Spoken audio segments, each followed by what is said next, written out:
Assalamualaikum warahmatullahi wabarakatuh. Selamat pagi anak-anak. Bagaimana kabarnya hari ini? Sehat semua kan?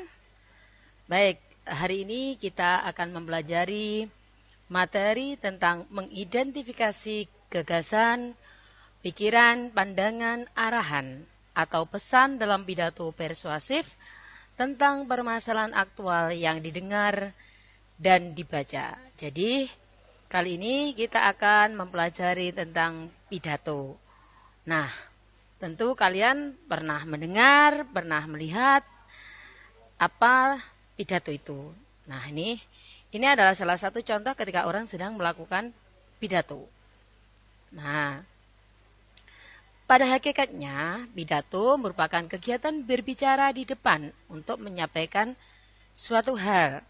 Yang disampaikan bisa berupa pendapat, gagasan, atau informasi tertentu. Pidato seringkali kita jumpai pada saat acara-acara tertentu berlangsung, baik melalui media elektronik maupun non-elektronik. Pidato merupakan salah satu bagian dari keterampilan berbicara, berimprovisasi mengenai isi tema yang disampaikan. Sebagai bagian komunikasi langsung pada seseorang yang berbicara atau yang disebut dengan orator dengan audien atau yang disebut peserta pidato. Baik, anak-anak, pidato memiliki beberapa jenis. Yang pertama ada namanya pidato impromptu.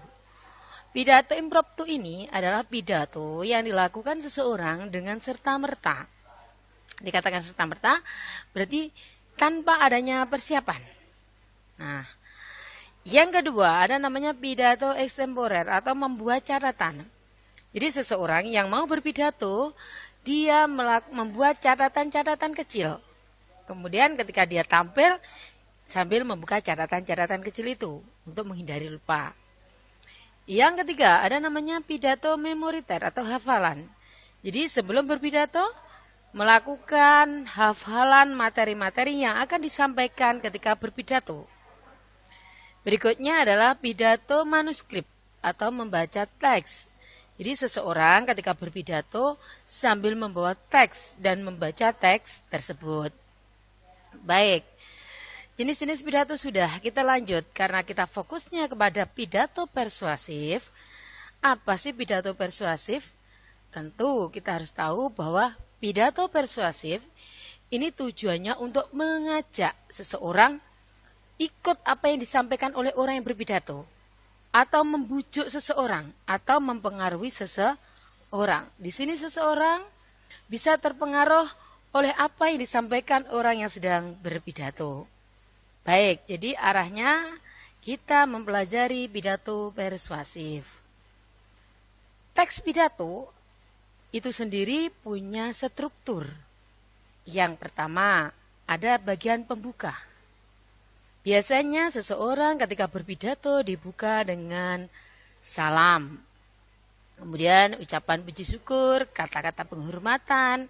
Nah, menyampaikan topik yang akan disampaikan ada di sini, di bagian pembuka. Dilanjutkan berikutnya, karena pidato itu tujuannya menyampaikan sesuatu informasi atau tujuan tertentu, itu semua ada di bagian isi. Nah, jika seseorang sudah menyampaikan maksud atau tujuan dari berpidato, maka tahap terakhir yaitu ada bagian penutup.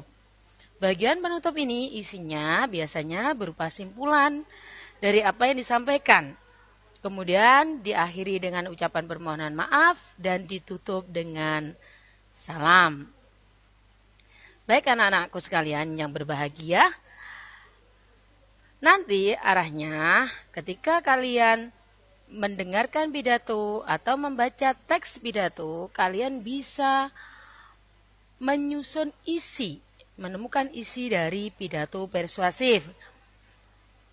Baik, tahap-tahap penyusunan isi pidato. Yang pertama, yang kalian lakukan jika pidato itu disiarkan secara langsung atau dari video ataupun dari media elektronik adalah kalian menyimak apa isi pidato tersebut.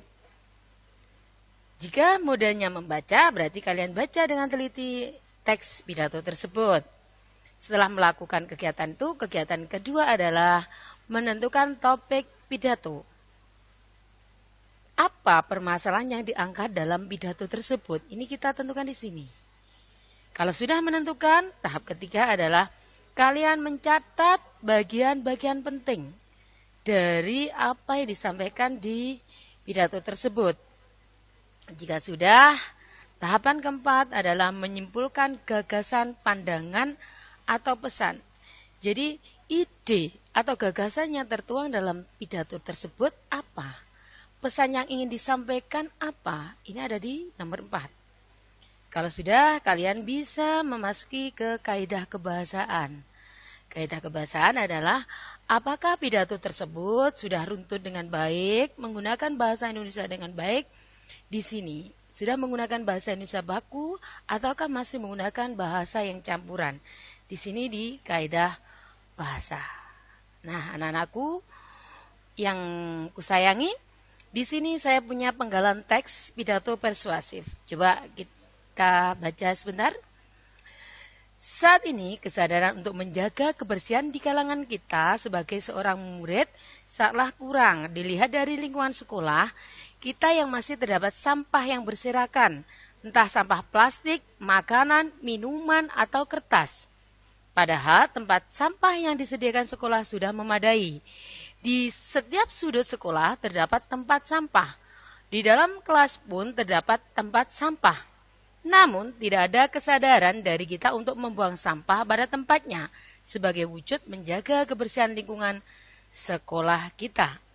Selain membuang sampah pada tempatnya, kita juga dapat menjalankan piket kelas sebagai aksi menjaga kebersihan lingkungan di sekolah. Dan biasakan memilah sampah sesuai dengan kelompoknya sebelum dimasukkan ke tempat sampah.